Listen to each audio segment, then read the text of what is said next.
네, 북한이 쿠바에 꽂혔습니다. 좀 전에 말씀드렸지만 최용해 노동당 부위원장이 금메달을 따는 장면도 보지 못하고 달려간 곳은 바로 쿠바입니다.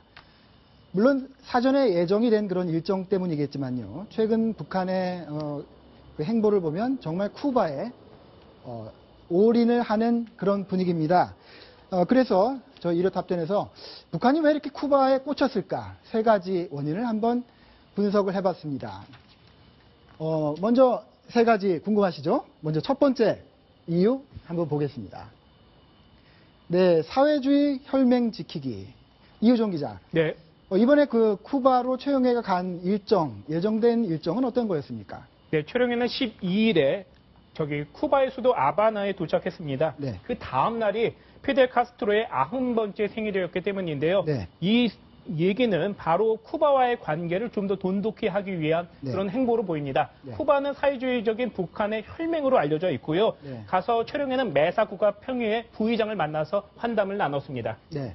지금 영상에서 보신 메사 부의장이죠. 쿠바의 부의장은 6월에 평양에 방문했던 그런 분입니다. 그때 6월에 방문했을 때 북한 보도를 잠깐 보시겠습니다. 네, 지금 김정은 위원장 건너편에 앉아 있는 사람이 메사 부위원장이죠. 그래서 네.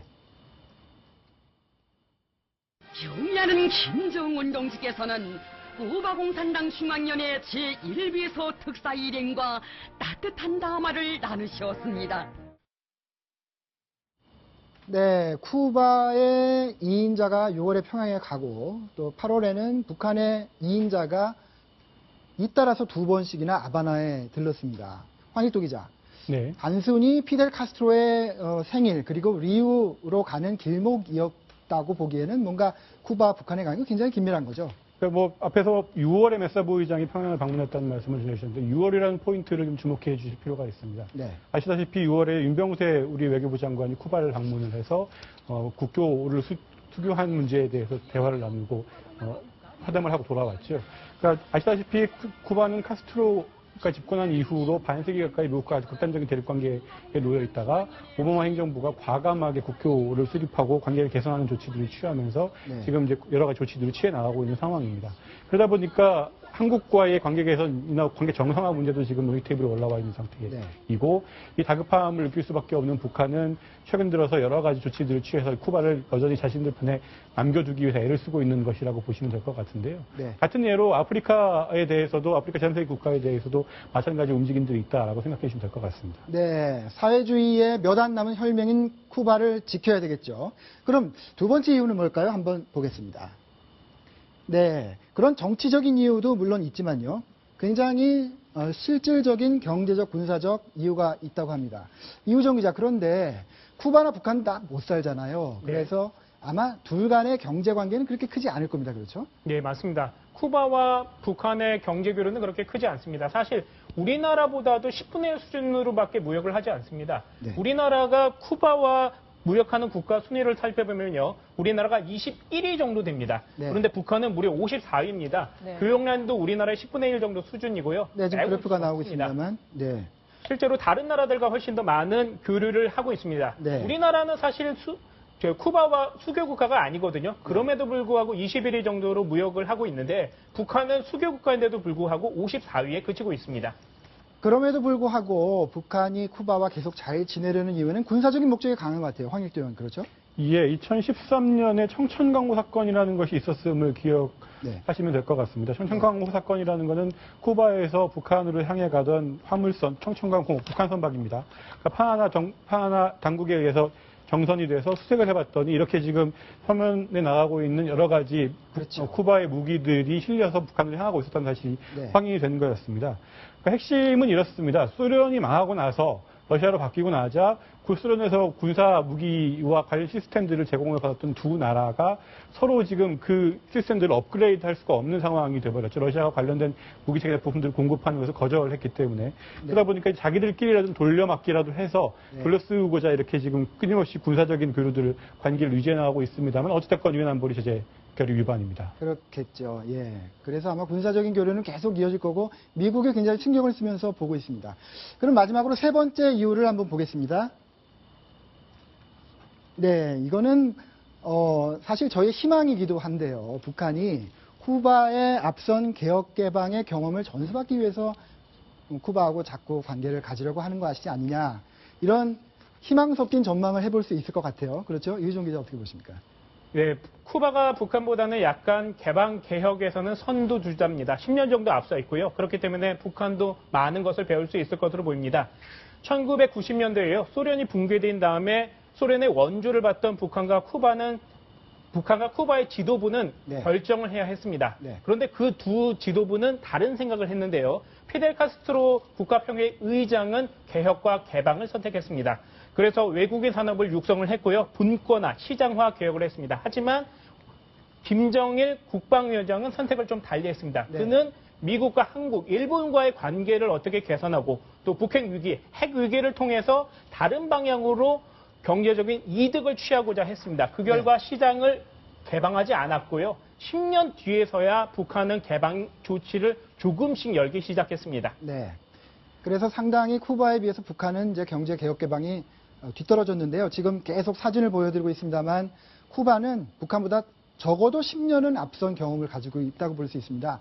그래서 외부에서는 북한도 좀 쿠바를 따라서 좀 더 경제를 개혁하고 개방해서 좀 국제사회에 책임 있는 일원이 됐으면 어떻겠느냐 하는 그런 희망을 가지면서 세 번째 분석을 해봤습니다. 그럼 실제로 지금 북한은 어떨까? 그런 모습을 한번 여러분들께 보여드리겠습니다. 네. 최근에 북한을 여행하고 온 외국인들이 있습니다. 그런데 저도 북한을 9번 갔다 왔지만 상당히 깊은 곳까지 북한을 들여다보고 그 영상을 유튜브에 4개의 영상으로 올렸는데요. 일단 먼저 북한 측의 환영 인사 한번 보고 이야기 나누겠습니다. 반갑습니다. 반갑습니다.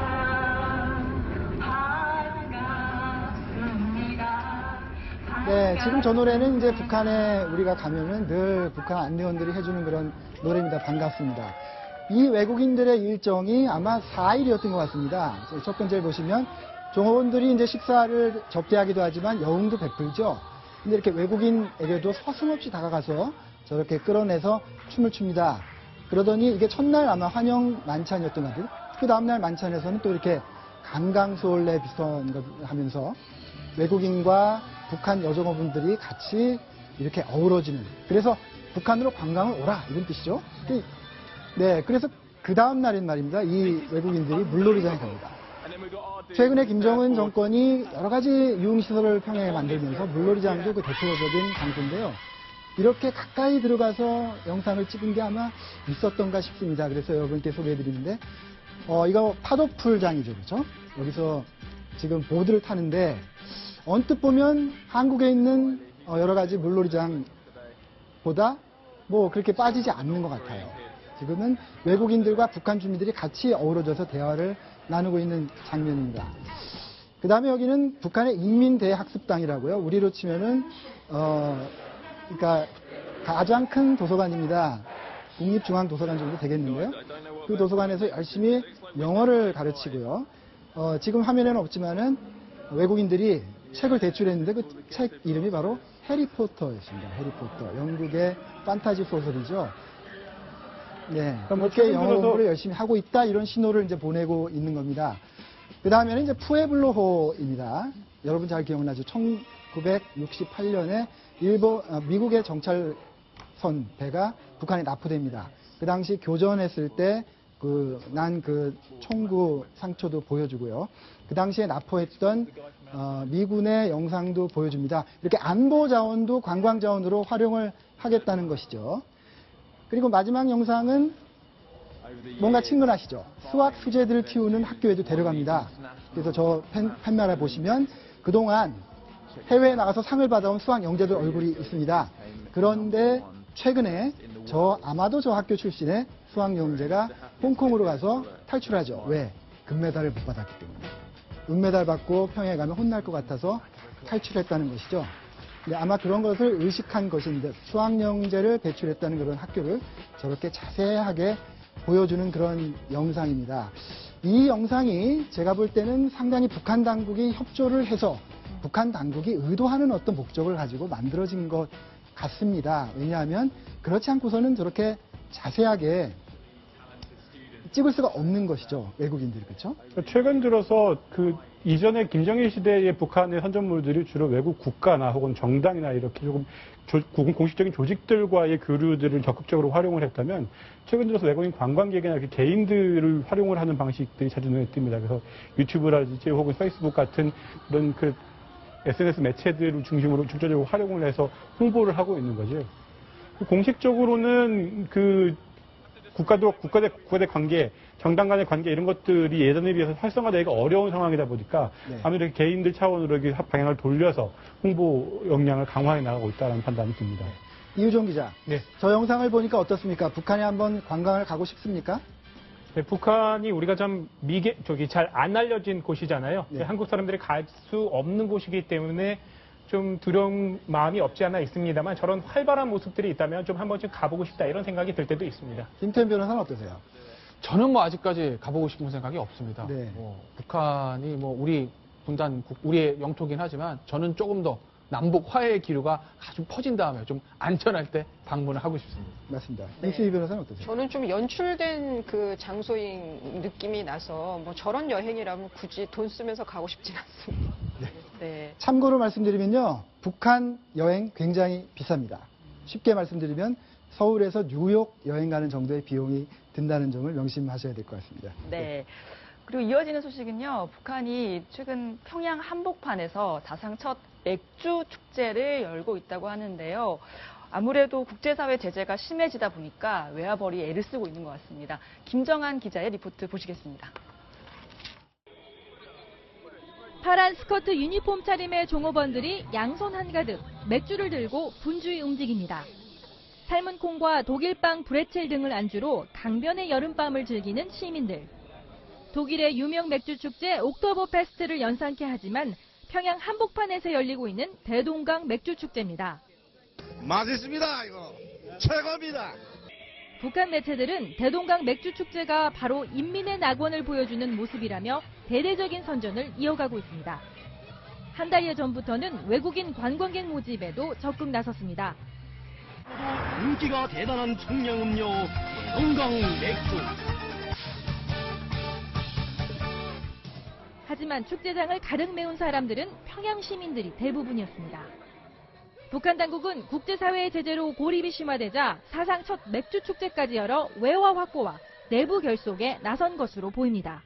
채널A 뉴스 김정환입니다.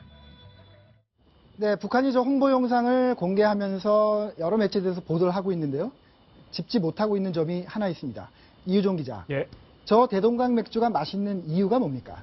그 한국 맥주하면 대체로 라거 맥주입니다. 하면식 발효라고 해서 우리나라 사람들뿐만 아니라 뭐 하이네켄 다른 여러 맥주들도 대부분 라거 맥주를 합니다. 그래서 우리 입맛에도 그냥 그렇다라는 생각이 많이 드는데 대동강 맥주는 페일에일입니다. 상면 발효 맥주거든요. 네. 요즘에 수제 맥주가 한국에서 또 미국에서도 굉장히 열풍이 불고 있는데 그것도 페일에일이나 다른 종류의 맥주이기 때문입니다. 네. 그래서 대동강 맥주를 먹어보면 굉장히 맛있을 것 같고요. 네. 저 기계를 북한에서 만든 것이 아니고요. 영국에서 들여왔습니다.